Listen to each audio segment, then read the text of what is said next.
Shalom, selamat malam Bapak Ibu Saudara yang terkasih dalam Tuhan.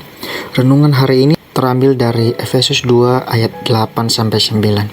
Dikatakan, sebab karena kasih karunia kamu diselamatkan oleh iman. Itu bukan hasil usahamu, tetapi pemberian Allah. Itu bukan hasil pekerjaanmu. Jangan ada orang yang memegahkan diri. Bapak Ibu Saudara yang terkasih, ada seorang penjahat kelas berat divonis hukuman mati. Namun sebelum hukuman mati dilaksanakan, sang penjahat mendapat grasi dari presiden yang membuat dia bebas. Status terhukum berubah menjadi bebas. Perubahan ini terjadi bukan karena si penjahat melakukan kebaikan, melainkan karena presiden ingin menganugerahkan kebebasan kepada si penjahat itu. Bapak Ibu Saudara, begitu juga dengan status jemaat Efesus di dalam Tuhan telah berubah. Dahulu mereka mati disebabkan pelanggaran dan dosa-dosa. Sekarang dihidupkan bersama-sama Kristus. Kondisi mati yang dimaksud Paulus adalah mengalami keterpisahan dari Allah serta tidak dapat menghargai perkara-perkara rohani karena pikiran mereka gelap. Mereka menaati iblis dengan mendurhakai Tuhan. Akibatnya mereka dimurkai Allah dan menuju kebinasaan.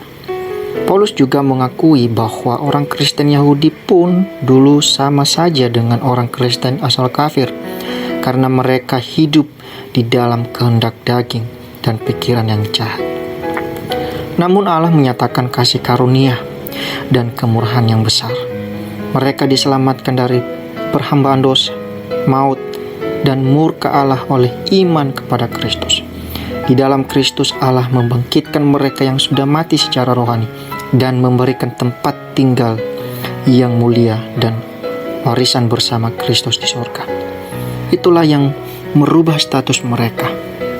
Perubahan itu terjadi tanpa adil manusia sedikit pun, sebab tidak ada perubahan baik yang dapat melayakkan manusia menerima keselamatan. Oleh karena itu, tak seorang pun dapat membanggakan diri karena keselamatan itu merupakan pemberian Allah cuma-cuma. Bapak Ibu Saudara, keselamatan manusia memang terjadi bukan karena perbuatan baik kita, tetapi Allah menyediakan aneka perbuatan baik bagi orang yang telah diselamatkan. Jadi, perbuatan baik itu bukan persyaratan sebuah keselamatan, melainkan ucapan syukur atas keselamatan itu. Dengan demikian kita tahu bagaimana kita harus mengisi hidup dengan melakukan perbuatan baik yang Allah telah persiapkan. Hanya dengan demikianlah hidup kita berharga dan menyenangkan hati Tuhan dalam hidup kita. Tuhan memberkati. Amin.